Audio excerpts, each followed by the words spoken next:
And welcome to this big special edition of the Irish Wrestling Podcast. My name is Mark O'Brien, and this time in August, huge summer ahead of us for all wrestling fans this part of the world. As I did last year, and I'm sitting down with the owner, promoter, commentator, referee for everything under the sun, Revolution Pro Wrestling, the one and the only Mr. Andy Quildan. Andy, how are you, my friend? How's everything going in your part of the world? Very good, thanks. Yeah, just you have a habit of checking in on me when we're very, very busy. So that's kind of where we're at. It's that kind of birthday season for Revolution Pro Wrestling, birthday month, and this year's birthday month's a little bit busier than last year's birthday month. So yeah, it's exciting times. Yeah, listen, last time we were chatting to you, you were locked out of your house. Today we're having computer issues on both of our ends. That's no problem at all. I really do appreciate your time on this. As touched on there, this is a huge month you got at the minute. You're kind of going above and beyond, not just kind of focusing on one big, massive copper box event. You're kind of doubling down. You're going for your call this coming weekend. We're 3 days removed from Summer Sizzler. There's lots of people from this part of the world over here in Ireland. They're traveling over to your call this coming weekend. What can fans expect for this incredible event ahead of us? As always with Revolution Pro Wrestling, expect the unexpected, expect fireworks. It's just an exciting time. I hope that people kind of can feel the energy which is coming out of our shows as of late, and the excitement that everyone has going into them. We laid down the marker last year in terms of we wanted to make it the biggest show that we've ever produced. It was the biggest show produced in terms of a 12-year and 11-year anniversary show. We want to do better this year. Now, it's a bit of an ask because we don't have we don't have Will Ospreay, basically. You know, we don't have Will Ospreay pushing it the way that Will Ospreay pushed it last year. And I think if everyone, hopefully in these next few weeks, we're going to see our entire roster get together and do a collective push the same way Will did last year. Because I think one thing to highlight is his marketing, you know, the way that he, you know, really cares and pushes what he's doing. And I think that, you know, if our roster gets behind that, we've got every opportunity of beating that. But as you alluded to, yes, this Sunday, look, anyone who's been to any of our shows in London, we call them the go home shows in London. Of course, we're going home in Southampton the week before the anniversary show. But anyone who's been to those shows knows there's an energy second to none. You know, we say there's like almost super fight season. We say there's that feeling in the air, the adrenaline is pumping. You know, it's a little bit chaotic. It's a little bit unpredictable. It's very, very exciting. And that's exactly what we expect this Sunday to be. And of course, alongside all that unpredictability, all that chaos, all that excitement comes one hell of a professional wrestling card, headlined by a match which hopefully will have the entire wrestling world watching in MJF versus Michael Oku. But of course, we could have rested on our laurels. We could have just produced MJF versus Michael Oku and a lot of nothing underneath. But it's Revolution Pro Wrestling. We've done what we know how to do, and that's produce the best wrestling cards seen on these shores. And top to bottom, if you look up the lineup this Sunday, it's a card which you cannot afford to miss, be it live or be it on RevProOnDemand.com. It's going to be a hell of a time this Sunday. And like I say, it's going to set the table, set the tone for the 12-year anniversary show, because let's not forget, it's not just called Summer Sizzler, it's called the Road to the Anniversary. And that is what all our minds are set towards, trying to produce another biggest show in Revolution Pro Wrestling history. So do not let for 1 second think that this Sunday's been a distraction from the anniversary show. This show's all designed to kind of help us peak at the right time, so to speak. You know, you're going to see rivalries peak. You're going to see much of the card become finalized for the anniversary show. Hopefully we're going to build up the excitement levels to what you can expect in a copper box on August the 24th. And it's, like I say, it's just a time to be excited, and it's a time to be very happy about being a wrestling fan on this side of the world, with this world-class level of professional wrestling so easily accessible to you. It's actually incredible. And like you said it best yourself there, you're not resting on your laurels. Like, you may not have Will Ospreay, but however, over the last year, you've really managed to leverage your relationships with other companies even further, and your own kind of global awareness of your product. You're allowing you to bring in talent such as MJF. You're bringing in ex-WWE talents like Trevor Lee, Donovan Dijak, who's just appeared at the Coventry show as well. You're also bringing in, obviously, regular attendees such as Leon Slater, TNA contract talent. You've got your New Japan talent, be it Oscar Luba, Yuto Nakashima. So it's very much a kind of a melting pot of so many different talents, different cultures, a bit for everybody. But just obviously headlining the card, you've got MJF versus Michael Oku. I spoke to Michael a few weeks ago, and he said he was teasing me. He said like, "Oh, Monday you're gonna hear about this. You're gonna hear about what's coming out. What's the headline for the York Hall show?" Andy just told me I can't tell you. So he's kind of teasing me. I never in my wildest dreams did I think like 1 or 2 weeks removed from AEW All In, AEW would be sending across their main protagonist, antagonist, whatever you want to call it, whatever role he's playing at the time. But he's the focal point. He's the linchpin of AEW, and he has been since the outset. How did that come together, first of all, and how much does it mean for Revpro and the relationship with AEW to have such I suppose, amazing kind of high level figure to be coming over 2 weeks ahead of their Wembley show? Well, look, the reality of the situation is everything you see on the screen is the reality. MJF asked for Michael Oku. Nice. And that's, he called me and said, I would like to wrestle Michael Oku. This is when I'd like to wrestle him, and I think for anyone, and look, there's a few things to be said about this. So obviously, look, there was a great opportunity for us to make this happen. When something like this comes my way, am I going to pass it up? Absolutely not. I'm a professional wrestling fan. We need to make this stuff happen. I could have looked at it and said, sorry, Max, we're at the Copper Box Arena in 2 weeks after that. It's asking a lot of us to be able to turn this one round in such a short amount of time, and for wrestling fans to commit such a short amount of time before. But ultimately, we are all wrestling fans. We live for these moments, and I felt like we have to make it happen. That's my job, to move heaven and earth to make these things happen. That's what I used to be known for back in the day. Vader and Ospreay, Angle and Sabre, specialized in these super fights. People didn't think that, for example, even if you know your history, people didn't think Shibata would ever wind up wrestling in the UK. He became undisputed British heavyweight champion. AJ Styles, British heavyweight champion. Think about all these things that we've made happen over the years. Those dream matches, Chris Hero versus Tomohiro Ishii. Like just insane first time matches. We've got a lot of experience, and people were like, you're not going to be able to bring over LA Park. And when you bring over LA Park, you're not going to be able to handle it. Do you know what I mean? Yeah. LA Park versus Eddie Kingston. What a moment that was. Yeah. We create moments, right? We create moments for people to remember. We create moments for people to be excited about. And that's what this is all about at the end of the day. But yes, MJF wanted this match. As soon as he wanted the match, I wanted this match. I think Michael Oku retweeted a tweet which I put out years ago, which someone said about what if you were to put together a card between, it was like day one AEW and that date Rev Pro, what matches would you like to see? And one of the matches I put was MJF versus Michael Oku. I also put Will Ospreay versus Chris Jericho, that happened at Wembley last year. So, it's a perfect match in my opinion. But and for me as a promoter, I'm excited about seeing it. Stylistically, I think they're going to work very well with one another. Their styles match up with one another. I think MJF's going to be in for a bit of a shock, because I think MJF remembers the Michael Oku that he saw in 2019 when he was last here for us. You heard him call him a scrawny kid or whatever he called him. I think he's going to have a bit of a rude awakening when he comes to face with him at York Hall on Sunday. But look, from MJF's perspective, I dare I say it's about ego. He wants to prove he's the best wrestler in the world. He's got a chip on his shoulder. He's competing against Will Ospreay, and I think I think jealous is a strong word to use, but is he jealous of Will Ospreay perhaps? AEW's shiny new toy, the person that everyone's talking about, the person that's having all these banging matches week in, week out in AEW. And MJF used to be that guy, and MJF wants to be known as that guy. And, he may say that he doesn't care about the people's opinions, but trust me, he absolutely does. Oh, yeah. Right? He is on a mission right now. Call it legacy building, if you will. And the way he wants to bring himself up is by breaking other people down, hence Michael Oku.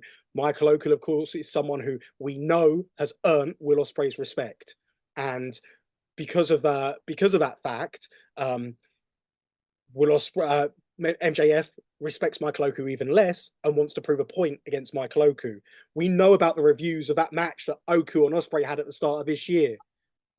And MJF wants a piece of that. Mm. He wants those plaudits. He wants those headlines. Yep. You know, the atmosphere is going to be insane. And look, there might only be 1,200 people at York Hall this Sunday. Mm. Sold out York Hall is like no other building in the world. The arched roof, the history in that building, the noise that can be generated from that building is going to be like nothing else. And this Sunday is going to be one of those. It's going to be surreal. It's going to be exciting.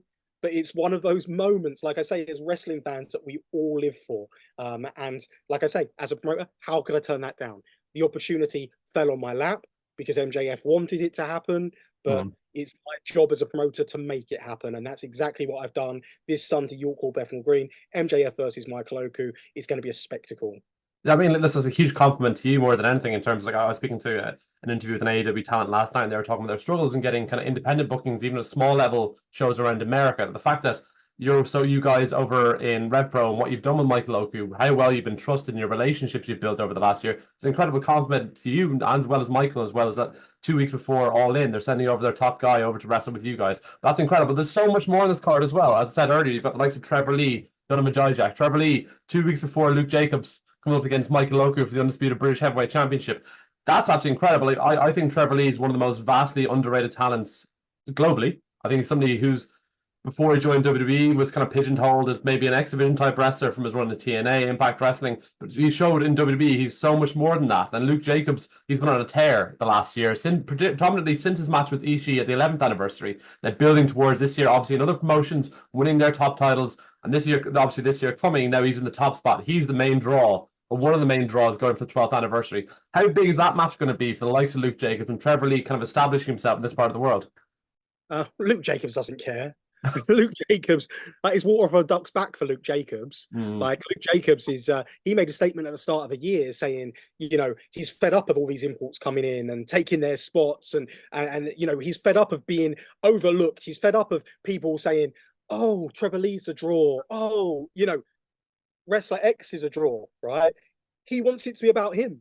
He laid that mission statement out at the top of the year, and I think that it's very apt that, you know, August 24th is going to be Michael Oku versus Luke Jacobs, two homegrown British talents going head to head, the main event of what could be the biggest show in Revolution Pro Wrestling history, what we're trying to make the biggest show in Revolution Pro Wrestling history, what's tracking to be the biggest show in Revolution Pro Wrestling history. And I think it's very apt that moment's coming, and Luke Jacobs is in that position. He's put his money where his mouth is. Now, in regards to Trevor Lee, do I think it's going to be a great professional wrestling match? Absolutely. Is it going to be a hard-hitting war? Absolutely. Is Trevor Lee hugely underrated? Absolutely. But does Luke Jacobs care? Absolutely not. Because that's a mindset he's in right now. He's in that mindset of champions. It doesn't matter who you put in front of him. It doesn't matter how they stylistically compare to him. He's going to match that style, and he's going to just do what he does. You know, doing what he does, he's going to create a match which people are going to be talking about for a long time, and he's going to create moments that are going to make people feel things that they didn't know they were capable of feeling in that live environment. He's going to have people jumping up and down off their seats. But for Luke Jacobs, just another day's work. And that is a testament to him. Such a wise head on young shoulders. You know, he is, because of that mindset, I think he is almost unstoppable. And I think that's what makes the contest with Michael Oku so intriguing, is because Michael Oku has grown into that role as undisputed British heavyweight champion.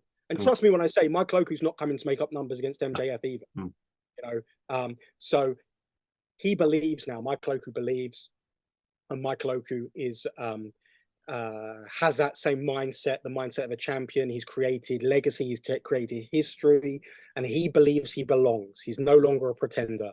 You know, and he absolutely belongs. MJF's about going to find out that Michael Oku belongs on Sunday. And when you've got two stubborn professional wrestlers like Michael Oku and Luke Jacobs, who are both fighting for the same thing, you can expect fireworks. So that's why, you know, these next few weeks are going to be so interesting, so exciting, because ultimately this is what it's all about. And it's, like I say, I can't emphasize enough how fitting it is that it's two homegrown British wrestlers that are in that main event slot on August 24th. And I just hope that the people get behind that idea of two of our homegrown best, and understand that this isn't any lesser than any match we could put on. This is a testament to both those guys, that they're going to be in that situation, and it's absolutely worthy of that spot.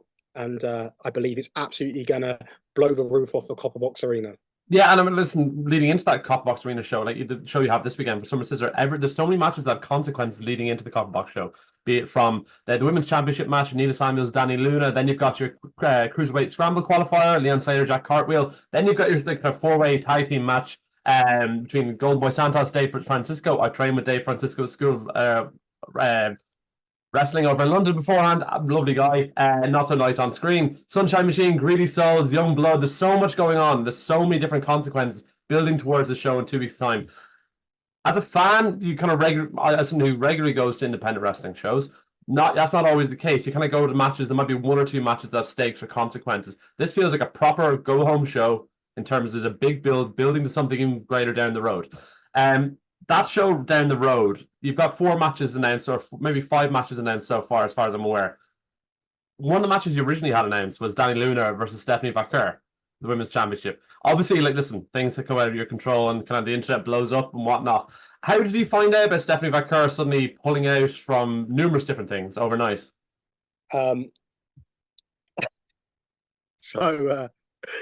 don't even know how much of a story I can tell, but Right. So I found out, so the night before, so the day before, I received a message which I didn't see until that evening. Yeah. Saying we need to talk about Stephanie Vaquer. So it's CMLL office. The booking was through CMLL. Right. And then I didn't see it till that evening before when I was going to bed. Just put my son to bed, and I was like, I can't talk on the phone now. So it's a text message, can't talk on the phone now. Just put my son to bed. Should I be worried? The answer was, you don't need to worry. It's okay. I'd obviously seen the rumors on the internet. Yeah. But you don't need to worry. Everything's okay. And then I get a phone call saying, no, she's gone. Oh. Right. So my assumption was at that stage, they felt that she was going to finish up her dates. Okay. They thought she was going, but she's going to finish up her dates. Yeah. And it would be okay. It'd work itself out.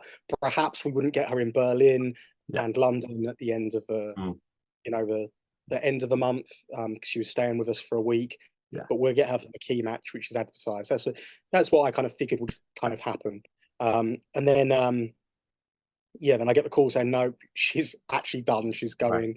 Yeah. And I was told there's a call, there's a meeting going on in like 45 minutes time. And it will be determined how we move forward with this.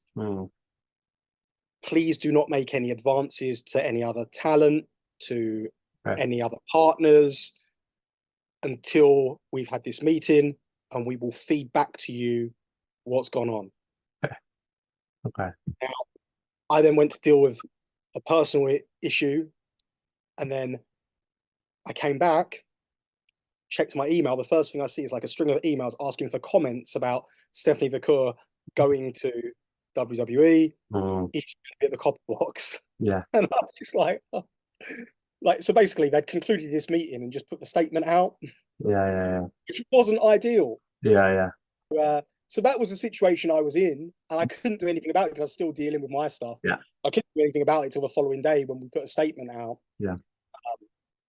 Which basically just said that she wouldn't be competing. And obviously since that point, we've reached out to various people. We've got ideas about what we're going to be doing. All will be revealed in due course. But the best I can term it is not ideal, was it? Yeah.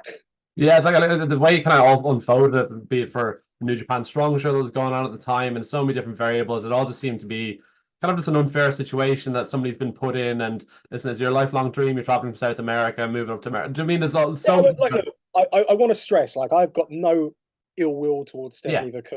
Yeah. Like, she has made a decision for her career. Yeah. And that's great. Would it be nice if she could have finished up? Absolutely. It Yeah. would have been lovely if she could have finished up her dates. But I wish her nothing but the best. She is honestly one of the most talented professional wrestlers going today. She was fantastic to deal with when she was here for Fantastica Mania in May. Yeah. Obviously, I'm gutted because obviously she was going to be a big part of Revolution. Like, look, in my mind, she was going to be a big part of Revolution Pro Wrestling moving forwards, one of those regular visitors that you see. Yeah. So I was kind of gutted in that respect, but also that week alone, she was going to be a huge part of. And I think her versus Danny Luna would have been fantastic. It was a match which originally was scheduled for Fantastica Mania UK, but Danny Luna couldn't do it because of commitments with TNA. So, you know, it's just one of those things of when you're just this part of the puzzle, this small part of the puzzle, you know, it's just one of those things that can happen. And we just got to be adaptable and we've got to move forward. But like I say, I want to stress absolutely no ill will towards Stephanie Vaquer at all. I wish her nothing but the best. Fantastic professional wrestler. Personally, a little bit gutted. Would have loved to have seen that match. Would have loved to see her continue to compete in Revolution Pro Wrestling. And yeah, you know, like I say, like we had the promos. She did the promo in the ring, you know, at the last show. She put a lot of effort into learning that as well. She doesn't speak good English, so so it's just gutting that it wasn't, you know, happen. Again, these things happen, and like I say, like she is lovely in terms of about a week after she made her debut in the Mexico City shows for WWE, I had actually scheduled an interview with her, and she went out of her way. She didn't have to email me at all, apologize and say it wasn't possible, but she completely, like, who am I? It was really nice of her to do that. But given like kind of where Revpro is and their kind of relationships with different promotions around the world, I know that there'd be an incredible replacement lined up for that show, and given the nature of the event as well for Danny Luna in that high profile match. But like, you do have your relationship with CMLL, and we're seeing the likes of Neon defending British Cruiserweight Championship over on CMLL shows. You're seeing Hechicero coming over if he's facing Zack Sabre Jr., which is for so many of us in this part of the world who get to see that live as beyond a dream match. Like, so what's that relationship like been with CML? Obviously with the Fantastica Mania UK shows you've been doing, like how fruitful has that been in terms of growing the Revpro audience? Yeah, so look, I feel like the relationship with CMLL has been fantastic. CMLL really values Revolution Pro Wrestling as a partner, and we value CMLL. And that's a big part of any relationship, just that respect from both sides. And it's an exciting new partner. I think that, in my opinion, where I look at where CMLL is right now, I don't think we've truly seen the full benefits of the partnership, because I believe right now CMLL is where New Japan Pro Wrestling was in terms of it from a UK viewpoint. You know, the way the UK fans view CMLL is very similar to where the fans viewed CMLL in 2012, 2013, which of course was when we first started working with New Japan Pro Wrestling. Now, the difference in the relationship is we've jumped in with 2 feet and we're just like, we're going to bring them over the whole roster, right? Rather than, you know, when we started with New Japan, we'll bring over Jushin Liger, because, you know, people would be familiar with him from WCW. He's got a cool look. He's obviously got a great history in this business, and people are more likely to know who he is. Then the next wrestler we brought in was Tanahashi. And when we brought Tanahashi in, we introduced him as the best wrestler in the world. It was just the way we presented him was, this is the best wrestler in the world. This is it. You know, we had quotes from Fighting Spirit magazine. We had quotes from Brian Elliott. We had from Dave Meltzer, Wrestling Observer, saying this is the best wrestler in the world. You know, that's the way we introduced him, with a video package saying, best wrestler in the world is coming to London. You know, and then Okada was the next one. Oh no, Nakamura was the next one. And then Okada. You know, and then slowly we started to bring more and more talents in. You know, till they became familiar, and then that's when we were able to start doing the Global War shows, which is coming back in October. Yes, Doncaster Dome. Looking forward to it. So that's with CMLL, we've kind of jumped in 2 feet first, just because we had a unique opportunity to do it last year with the Taco Town Tequila and Tacos Festival partnership we had. And then it feels like it should be just become an annual part of our calendar. But it's been great bringing these guys in. And I feel like years from now, we'll be looking at, just for example, even right now, right? There are people who, Fantastic Mania happened in May, and there are people right now who are like, damn, I wish I'd gone to Fantastic Mania to see Stephanie Vaquer. Yeah. Do you know what I mean? Yeah. Right? Yeah. Yeah. And on that show, we saw Mystico versus Templario in a, in an authentic Arena Mexico style matchup. Mm. We've seen wrestling legends like Atlantis Senior. When are we going to get the chance to see Atlantis Senior wrestle on these shores again? Yeah. Teaming with Atlantis Junior. Ultimo Guerrero. Just some of the great professional wrestlers, and we see innovation from people like Hechicero. And look, I believe it may not be the champagne wrestling match in terms of that marquee name, but I think for people who know, Hechicero versus Zack Sabre Jr. stylistically is the best technical wrestling match this world can see. Yeah. Right, that's not an understatement. Yeah. Right, they are two of the finest technicians in the world. Both of them are in their prime right now, and it's going to be a very, very special moment on a very, very special stage, and that's just exciting. And the opportunity to be able to delve into that basket and be exposed to this unique style of professional wrestling. And I personally believe the lucha libre style of wrestling. Look, for my money, it's very unique. You watch an Arena Mexico show, and you might look at it and you go, "This doesn't make sense." Yeah. Right? Because you have to understand the crowd it's aimed at, a tourist crowd. Yeah. Right? From that perspective, it absolutely makes sense. But what excites me the most is that style of wrestling. You used the word melting pot earlier, in that melting pot with all the other styles of professional wrestling. So we contextualize that style of wrestling within our style of professional wrestling. Right? And I think that's the most exciting thing. And I think that's the most exciting evolution of professional wrestling since you saw the world of sports style of professional wrestling be popularized by the likes of Chris Hero, Colt Cabana, Bryan Danielson. And that obviously all came about from them coming to the UK, having those excursions, seeing that style, the wrestling channel being a thing, world of sport wrestling becoming more easily accessible. You watch world of sport wrestling. Look at Nigel McGuinness's rebound lariat that Conor McGregor uses now. That came from Les Kellett, right? You look at the way Nigel McGuinness was able to contextualize that rebound lariat, compare that to the way Les Kellett did it. Yeah. So when Les Kellett did it, there's a bit of humor behind what he was doing, everyone with that. But Nigel McGuinness took that, he contextualized it into that current day's professional wrestling, and he turned it into this dramatic tool in these epic encounters, right? And I genuinely believe that the lucha libre style of wrestling, which is being popularized right now, is something which is, and again, look, don't get me wrong, like WCW in the 90s did a great job of bringing some of that in, and you saw a lot of high flyers being influenced by that style. But it never really, but the style of wrestling in the mainstream was never really lends itself towards that style of professional wrestling. But now more so than ever, the style of wrestling that you see before your eyes every single week on national TV, be it AEW, be it WWE, that style of wrestling is now far more suited towards that style of wrestling. So I personally believe that this is the next big evolution in professional wrestling, and those that are able to tap into it early and able to learn from these great luchadors, they're the ones that are going to be the next in-demand stars in this country, in Europe, on the independents and beyond. Right? Obviously, the exposure that AEW are giving to these great luchadors is fantastic. In being able to see them on national TV, and that exposure is only going to help us. And as our fans become more accustomed to each of the names, it's great.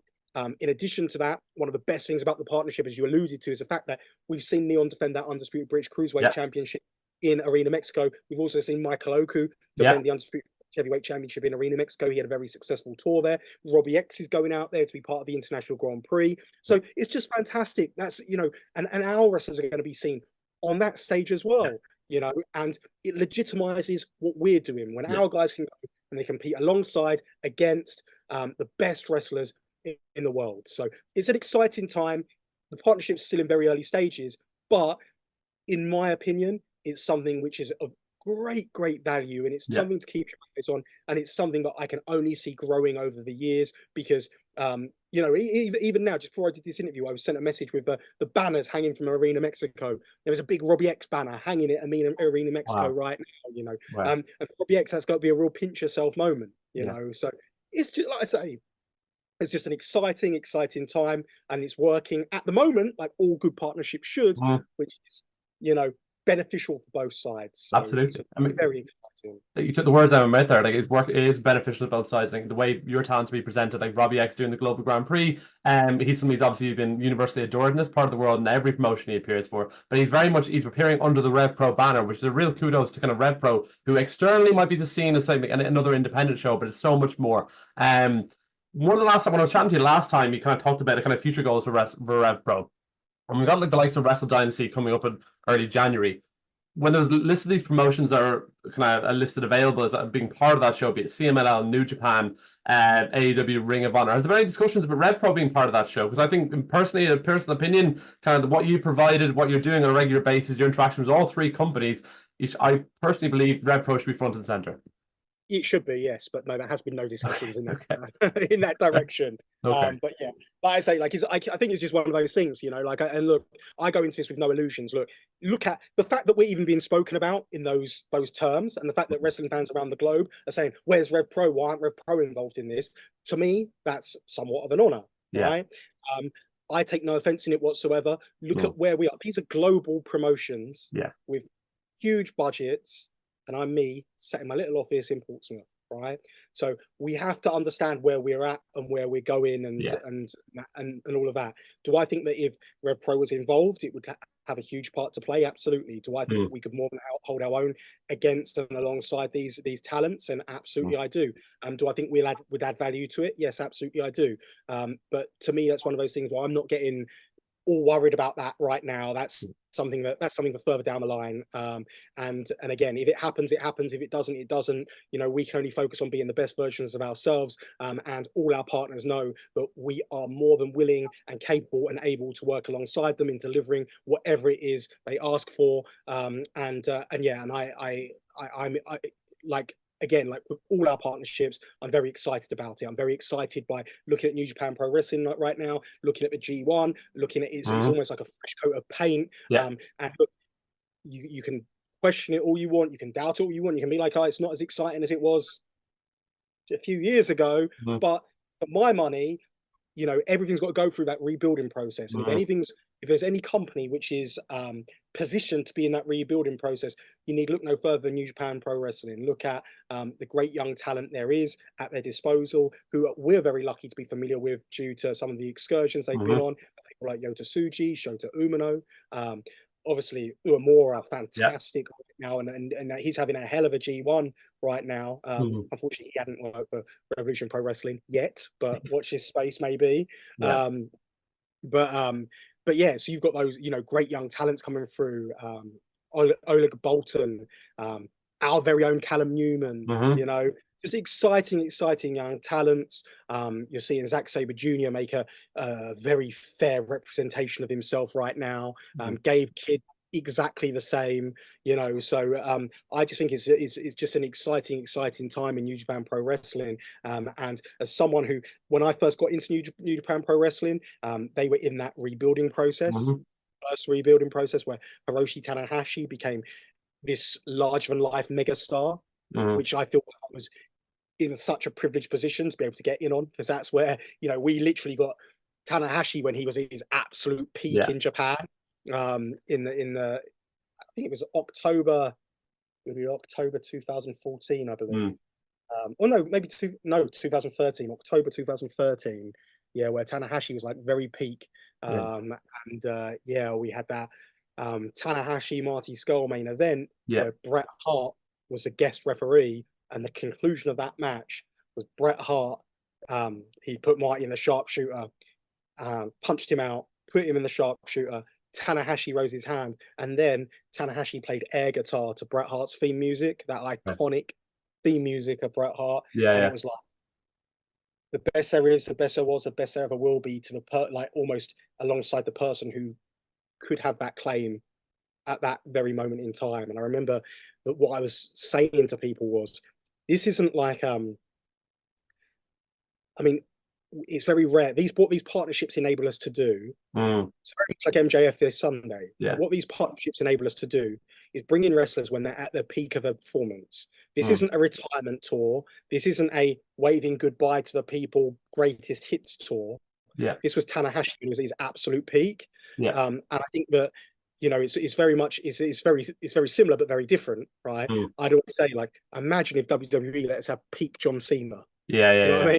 Yeah. Like, rather than John Cena in 10 years from now, who's just, you know, obviously that's not going to happen because obviously he's a retiring megastar, multi-millionaire now. But like, but you know, but it's the equivalent of that. You know, it's the equivalent of John Cena doing the old tour around the UK to make, you know, a few last pennies before he hangs them up. You know, but we're not getting that version. We're getting the version, and again, I liken it to when I first got into wrestling. You know, I had like Marty Jannetty, the Bushwhackers, Jake the Snake Roberts, Honky Tonk Man, Greg the Hammer Valentine. You know, those guys are the people that were kind of obviously touring the UK when I was there, and I was like, great, we get to see these huge superstars. And I didn't even care that they couldn't go and they were just going to give us a couple of minutes. Honky Tonk Man, I don't think he took a single bump. Like, maybe for his finish, he might have done. It might have been before he stopped bumping off the shake, rattle, and roll. But like, I was just happy to see these superstars. But with the relationships with the likes of New Japan Pro Wrestling, with the likes of CMLL, we are still seeing these guys coming in at the peak of their abilities. These worldwide superstars. It would just be a dream for me as a childhood wrestling fan. So don't take these moments for granted, basically. No, you've done an incredible job of cultivating these relationships. Even like towards the end of this month, we got your GFW Revpro Double Impact shows. Like globally, you've got a footprint of relationship everywhere, and it's amazing to see, particularly with kind of an Irish lens, is seeing talents coming from here, there, and everywhere. But I personally would love to see some sort of Revpro show being over in these shores one day, particularly when you've got the likes of Anita Vaughan and Debbie Keitel appearing in your show in Coventry a few weeks ago. There are people who are heavily involved with the likes of Fight Factory over here in Dublin, where I used to train personally. But before, you've been incredibly giving your time, so I have one final question just before you go. When we were chatting to you last year, you talked about kind of long-term pie in the sky kind of goals for Revpro. One of them was the possibility of potentially a TV deal down the line. So obviously, we heard the mooting of the return of World of Sport. There's been some promotional materials of late. Like obviously, like Shaw Samuels, who works in the kind of London School of Wrestling and whatnot, and is a regular with the Revpro as well. What is there any? I suppose, were you guys involved in any potential discussions around launching a Revpro product before this was mooted, kind of returning? Is there any further discussions of potentially a Revpro product on a national TV basis? No, this is my understanding that they're just filming a TV pilot. It's not it's not a. They don't have a TV deal, and they're gonna put a product on. They're gonna film it, and then they're gonna try and shop it around. The process of doing that and doing it to that standard is very, very expensive, and also it's a big shot in the sky, right? So again, my understanding of the way the previous, so obviously when it came back for the series, The World of Sport, it was either partly or all funded by a private entity. It wasn't an ITV production. So again, it was almost a punt in terms of, is this going to work? Is this not going to work? Now, I personally think that it's not if they go into it with the same mindset they had on the previous two incarnations, it's just not going to work. Do I think that? I think that it could be something that could be a, if ITV wanted to get behind it, for example, it could be something which could be a Christmas tradition, like you put the pantomime on the telly. Yes. Do you know what I mean? Boxing Day wrestling. Do you know what I mean? Which is just all a firework display. It's one and done, all in one night, and you've got your fix that way. But I just feel like it's almost just the last incarnation of it was just a confused product. So it's like, what do you want to be? And the mindset of it was, well, we want to be like X Factor and Ninja Warrior. And so many people, I'm not going to tell you, like the amount of people that lectured me when I watched the first episode and I was like, this isn't going to work. The amount of people that lectured me saying, it's because this isn't for you. You're just a wrestling fan. And I'm like, well, first of all, the first group of people it should identify with and work for is the professional wrestling fans. It should be a given, right? Next off, I actually am the type of person that you should be appealing to, because my bread and butter is reality TV, Ninja Warrior, X Factor. And I was just like, if you watch even Ninja Warrior, when the people just run just these obstacle courses. Yeah. Right. You watch that, right, and you watch before it the little vignettes, the video pieces they put together. It gets you invested in those characters, Yeah. and it gets you in those characters. You only see like they do one run on the thing, but they do a great job of getting you invested in those characters, and that's what was missing from Yeah. World of Sport. They had those tools at their disposal, and they opted not to use them. Yeah. Also having someone like Will Ospreay at your disposal and not utilizing him fully is ridiculous as well. But like, again, it was a confused product. Yeah. It was, do we want to have a higher in-ring do you want to have a high quality in-ring product? Do you want to be happy clappy for the kids? Are we going to have clear and coherent storylines? It was just, everything was just muddled up, mixed up, and confused. Yeah. Right. Obviously, it's a polar opposite of what we would want to present for Revolution Pro Wrestling. But do I think there's a market for something what World of Sport in their mind wanted to be? I do think there is potentially a market for that. If you can tap into it and if you can achieve it successfully. Do I think that Revolution Pro Wrestling could translate to TV? Absolutely, I do. But it would have to be the right circumstance. And am I gonna? I'm not. Look, my mentality is, it's really sad. Like, it's so tough for me, right? Because what you need to understand is, I'm all about longevity. Yeah. I'm all about sustainability. I have no funding. Like, the only time we ever took any funding was during COVID, which we needed funding to survive. And the fact that 4 years later we're still paying it off shows you. Yeah. Do you know what I mean? Like, but we're nearly there now. We're nearly there. The end is in sight. Yeah. Right. But that we've never taken any funding from people in order to grow. And that's what something like this would require if you're going it on your own. Yeah. What's the trade-off for that then as well? Then, like, what's the expectations? You're bringing external funding in as well. So yeah, I completely right. And again, like the mindset for me is we always create that sustainable base, and our sustainable base is running shows, selling tickets, our VOD service, and we have to have that air of sustainability. Now, obviously, I'd love more than anything for some, look, if we got some sponsors come on board, but we haven't actively gone out there and been like, come and sponsor us, because our job is to focus on our core business, right? The time spent going after sponsors, right? Could it prove to be fruitful? Absolutely. But A, what if it's not? And B, if I'm focusing my attentions on that, then how's the rest of the stuff happening? And unfortunately, that's one of the unfortunate realities about being a small business. And that's what people have to remember. That's exactly what we are. We're a small business that is trying to grow in perhaps the most difficult economy there's ever been.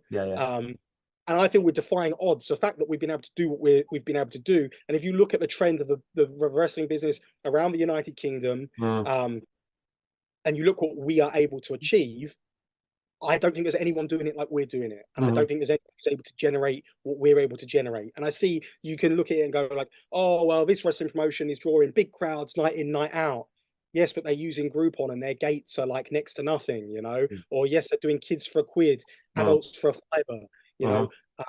and there's nothing wrong with that. There's absolutely nothing wrong with that. If you can make those metrics work for you, that's absolutely fine, right? But you have to change your whole business model. You have to change your whole philosophy. You have to change your whole presentation, right?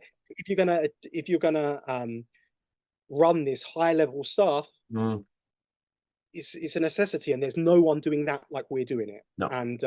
And that's what I hope that message comes across, and I hope that people can see the reinvestment in everything we're doing comes across. And yeah, listen, if someone comes along from a TV company, are we ready? Absolutely, we're ready. We had that experience. And again, I went against my better judgment with the TV we did before, where we had no control over it really. Apart from I knew the direction, you can see the direction, but I would have taken it many steps further.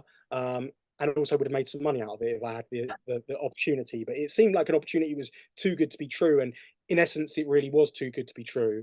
But what that experience has given me is the experience of writing TV scripts, being able to keep time for TV, so we are steps further along than we would have been had that experience not happened. So we're ready. We can go. I know how to format a TV show, I've had experience now. I know how TV company and production companies operate. And we could make that happen. But it's just a case of, is anyone going to want to take that risk with us? And I sincerely hope so, because I think I've kind of been championing this message a lot in the this promotional period we're in for the Copper Box. I just feel that people should be getting behind homegrown stuff a lot more, right? And like, this is probably going off on a tangent here, but hey, it's what I do best. Yeah. But like, you hear the talks of, for example, WrestleMania coming to the United Kingdom, and I put a very measured response out on Twitter when it was first the point was first raised. And I got a lot of people coming back, including people emailing me. Like, literally, I got an email to the Revolution Pro Wrestling website going, "Yeah, that I was actually willing to give Revpro a chance, but because of that Andy Quildan, just want to let you know, but because of that Andy Quildan that works for you, I'm not gonna spend my money on you now." And it's like, cool. Do you know what I mean? Like, I am that Andy. That Andy Quildan is Revolution Pro Wrestling, so you can have that mindset if you want. There was nothing. There's nothing about WWE running WrestleMania in the United Kingdom, but I'm not behind. I would love WWE to run WrestleMania in the United Kingdom, because I'm sure, as a result of them running WrestleMania in the United Kingdom, I would be able to piggyback off that to run a series of events, which would be very profitable for myself as a company, right? But the point I was making was, I believe taxpayers' money should be spent on other things. So I understand and I appreciate the point that, yes, bringing WrestleMania to the UK will generate a lot of revenue, for today, right? Now, as someone who works in a small size business, right, on a day in, day out basis, and I work with lots of small and independent operators, I know that what we need is longevity. Right? Not a hit in the arm right now. We need sustainability.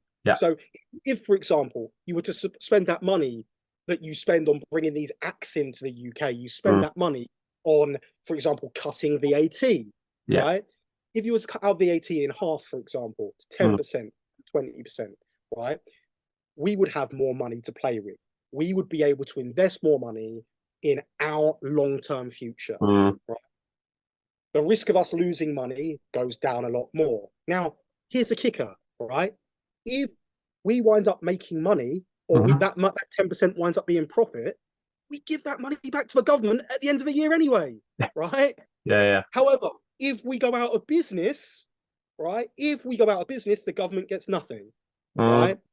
And I appreciate we are just a splash in the ocean. We generate pennies compared to what WWE would do, but we generate jobs, we generate stuff for young people to do, right? Every single person that comes to our show, they travel to our shows, they put food in the local areas, and it happens week in, week out on a consistent basis across the year, right? And that money, if we can use that to grow, right, then we can grow bigger and we can achieve more. But at the moment, there's handcuffs put on us about how much we can grow, how quickly we can grow, and it's tough. It's so tough, because at the moment we are trying to compete at a very, very high level in terms of presenting the highest quality product, etc., etc., etc. But the reality of the situation is, we're competing against other companies in the UK, and many of the other companies, I'd say 95% of the other companies in the UK, for example, aren't VAT registered. Right? It means from a get-go, from the standpoint, from the start line, right? You pay £10 for a ticket to ABC Pro Wrestling, they get £10. You pay £10 to a ticket to Revolution Pro Wrestling, we get £8, right? So we're already starting at that disadvantage, let alone the fact that we're spending more money on venues, we're spending more money on production, we're spending more money on talents. Do you know what I mean? We're bringing talent from all over the world, right?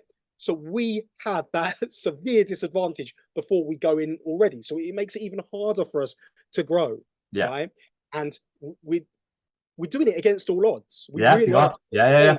All odds. So I guess my point was, with that whole thing, I don't even know how we got there from TV to.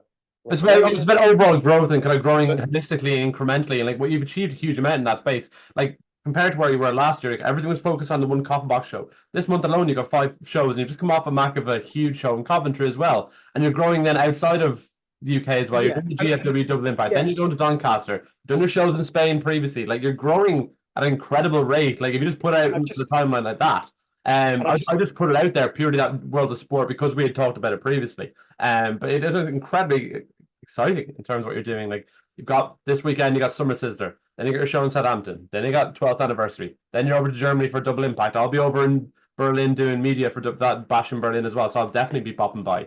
And no, what you were doing is incredibly inspiring for not only for in the wrestling space, but small businesses around the place as well. So huge kudos to you.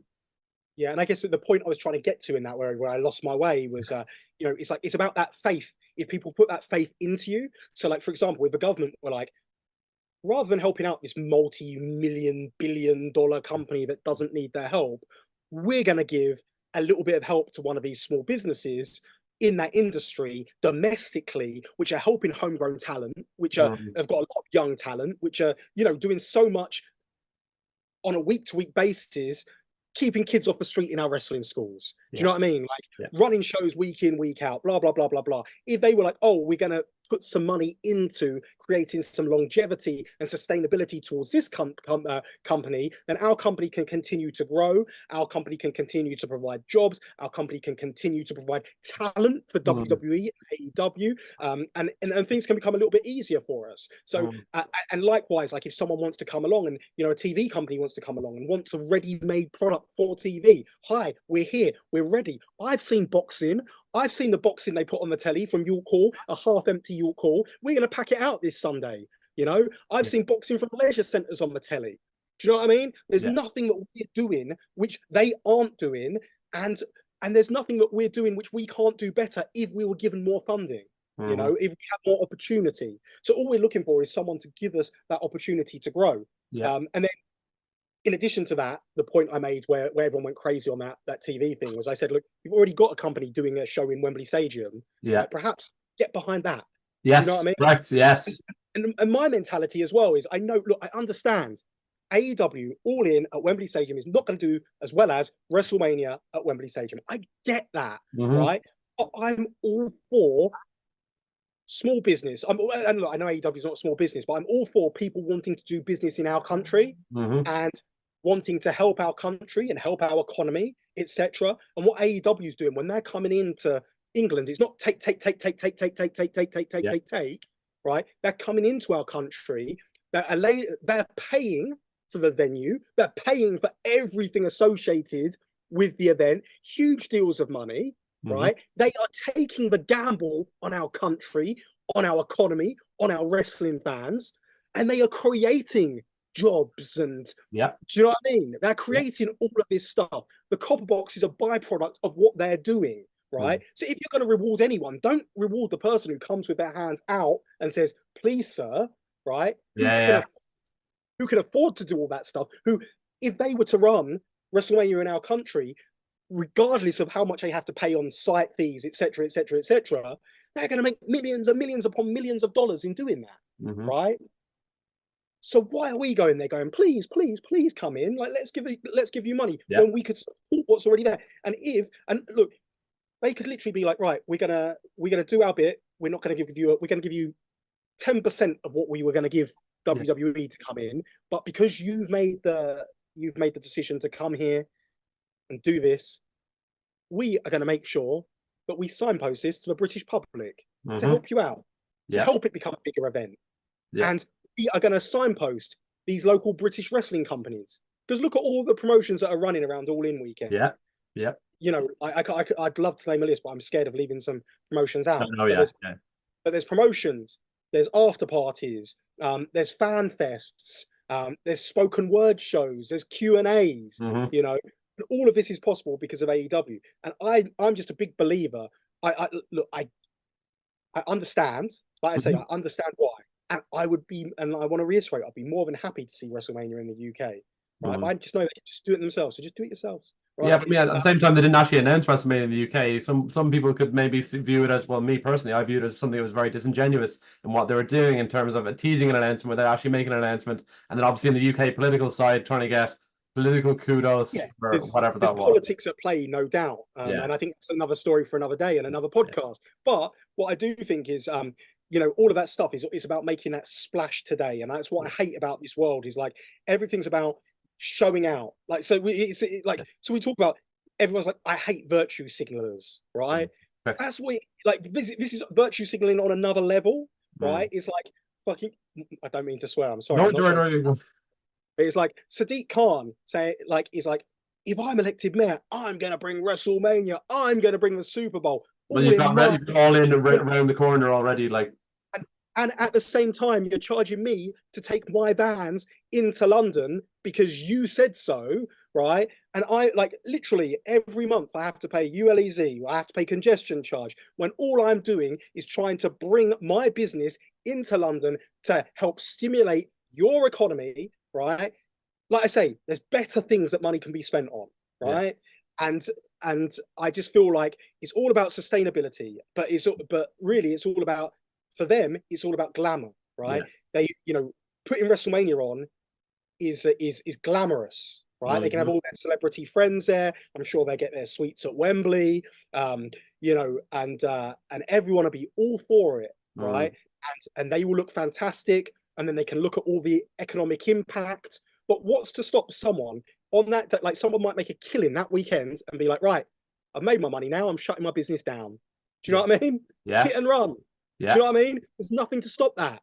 So, and that doesn't help out. That doesn't help the growth of our economy. It helps us today, not tomorrow. So the point I'm making is I'm all about sustainable long-term growth. It might not be as glamorous. The figures might not look as cute today, but how will those figures look in 5 years' time, in 10 years' time? Do you know what I mean? Just look at what's happened to our nation's high streets. And, like again, this is going into political territory again, but like it's kind of all mixed together, and it's just like, had people taken a little bit more concern about these high streets, and there was definitely points they could have been saved, but the thought process is all about today.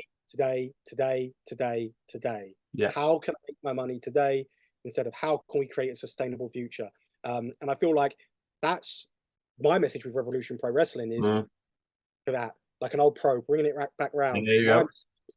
Just that's what we're trying to do. We're trying to create that long-term sustainable future. And believe me when I say it may not be as glamorous as these bigger promotions. We might not make as much noise as these bigger promotions, but I promise you, every single person who comes to one of our events, they are supporting us. They're helping us grow. They're helping us take this to the next level, and they're helping us build for our future. It's taken us 12 years, 12 long, hard years to get where we are today. Like I say, I think it's nice that obviously we've been able to have this chat 12 months on, and you can see growth in those 12 months. And my goal is to continue that growth moving forward, to continue to make it exciting, and to continue to be able to look back on where we were, where we come from, and where we're going to. Yeah, like the resilience you're talking about there, like be it like those all these different factors that wouldn't necessarily be affecting us over in Ireland for promotions over here, be it around congestion charge, the UK, the kind of fairs around London and whatnot. That's huge resilience and huge respect to you for being able to stay that course, stay that kind of sustainable path, and kind of be very focused on incremental growth year on year. So huge kudos to you. Kind of your business model has been hugely sustainable, particularly being able to ride through a global pandemic as well. And listen, perception globally is that Revpro is growing day by day, and people are being valued, and the talent's being valued, and the product you're being put on is being more and more worlds recognized as well. So huge kudos to you. And like you do have, again, that's want to stress, you've got some absolutely incredible shows this month. We got 5 shows in the next 3.5 weeks. You've got Summer Sizzler this weekend. You've got possibly the top talent in the world, MJF, most notorious talent in the world, at least, defending his televised American Championship against the undisputed British heavyweight champion Michael Oku, a guy who's been brought over to CMLL. He's been presented as one of the best wrestlers in the world while there. He's doing the Jericho Cruise. He's doing here, there, and everywhere. No doubt he'll probably appear on one of the AEW shows in Cardiff, possibly even at All In. Not necessarily a security guard this time. He'll be a very much focal point as presented as a wrestler, I believe. Then the following couple of weeks later, then you got the 12th anniversary. You've got 2 unbelievable young British heavyweight champions, or talents rather, competing for the British heavyweight championship. Michael Oku and Luke Jacobs. You got some incredible talents such as Hedgesaro coming over. Tomohiro Ishii is coming back again after his unbelievable match with Luke Jacobs last year. Then you're kind of flying over to GFW doing your joint shows for Revpro Double Impact in Berlin, 30th and 31st. Like, you've got so much going on. And all this, I assume all of this will be available on the Revpro on demand. As a subscriber, I'll be watching every minute of it. So huge kudos to you and the kind of your willingness to kind of stay the course, be resilient, and be a kind of a font of hope for those in the independent wrestling space, as well as small business. Yeah, that's it, and that's it. That's exactly what we've tried to do and tried to be. You may have noticed in this interview, we've actually been a supporter of little animals as well, because I've got a fly which has been winding me up throughout the whole thing. I've got moths around me here, so don't worry. Sorry. I've tried to ignore it, but but I couldn't anymore. It was just sat on my chest there, and I had to say something, get it out of my system. But yeah, no, that is it. That's exactly what Revolution Pro Wrestling has tried to be. You know, we're very British, and we're very DIY, and we're very homegrown, and we're very pro sending our message around the wrestling world, and the world is local, and the wrestling is an international language that anyone can speak, and we're using that to our advantage. We're keeping ourselves busy. We're going all over the place. Our motto for our training school has been "Dare to Dream" since day one, and then we've kind of had to keep that philosophy. You know, keep ourselves true to that philosophy, because we can't preach to everyone who comes through our doors, dare to dream, if we don't dare to dream ourselves. You know, we take risks, we take calculated risks. Sometimes they backfire. Not everything is perfect, but that's a great thing about this world. When something doesn't go right, you can make mistakes. You can pick yourself up, learn from those mistakes. You can come back stronger tomorrow. And that's what we try to do. Our biggest lessons have been perhaps in our mistakes more so than our successes. And that's why every single day excites me. And that's why every single day it kind of brings something new, a new challenge, a new journey, a new pathway, a new avenue. And I genuinely believe we've just scratched the surface of what we can achieve. I think that anyone watching this who wants to invest, TV companies, nudge, nudge, wink, wink, we're on the ground floor. We're on the ground floor of something that can be so big, with the right resources put behind it. And I believe strongly, this isn't something, this isn't a knock on the world of sports stuff, but I believe strongly it's not just about having money thrown at it. It's about having the right product, the right vision, the right people behind it, you know, the right experience, and the right, and again, go back to that word, the right vision, right? Because that's what it's about, creating an identity and a vision. And I genuinely believe that's something that we've been able to craft over these past 12 years. And like I say, learning as we've gone, continuing to develop, grow, and evolve, and put us in that position whereby right now I can sit here quite confidently and say to you, we can produce a product like no other. Pound for pound, no one can compete with us, right? No one in this wrestling world can compete with us pound for pound, right? Give us a budget, see what happens. Do you know what I mean? Yeah. And if you won't do that, it doesn't matter, because we are continuing to grow. It might take us 10 years longer, you know, but we will get there in the end, you know. And people will look back at interviews like this and be like, at the time I thought he was crazy. Do you know what I mean? But like, everything he said has come true. And I think you can look back historically over every single interview I've ever done, and you can see I speak the truth, or my truth, and I stand by that. I stand by my convictions. I don't have to worry about what I said in this interview, what I said in that interview, because the message is consistent throughout, and that message is always consistently pro professional wrestling, and pro independent professional wrestling.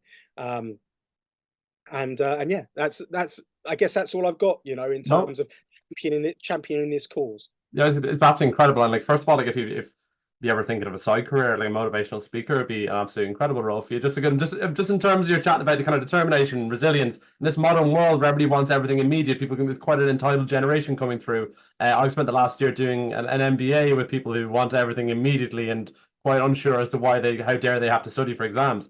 But like at the same time, like you're what you've done with a company over 12-year period, growing to the stage you are now, where you're surpassing everything around you. You've survived a global pandemic. You've forged relationships worldwide, and you've got the reputation as being not only being trusted by the likes of New Japan for excursions and whatnot, but you're being trusted by AEW 2 weeks before their biggest show of the year to handle their top talent in an appropriate manner. So huge kudos to you. I want to thank you hugely for all your time, and I can't wait personally for be the Coffin Box. I'll be at the show in Berlin as well, and I'll be watching every single second. All you watching this interview can watch every moment of it on Revpro on demand, and tickets are still available for anybody considering traveling over this weekend, traveling to the Coffin Box all in weekend, or even over to the Double Impact show with GFW.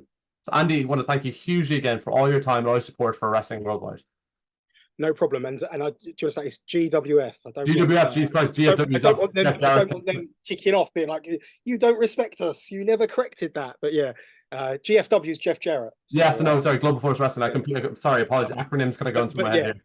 But it's an exciting time. Can't wait to go to Germany. Can't wait to meet the fans from Germany.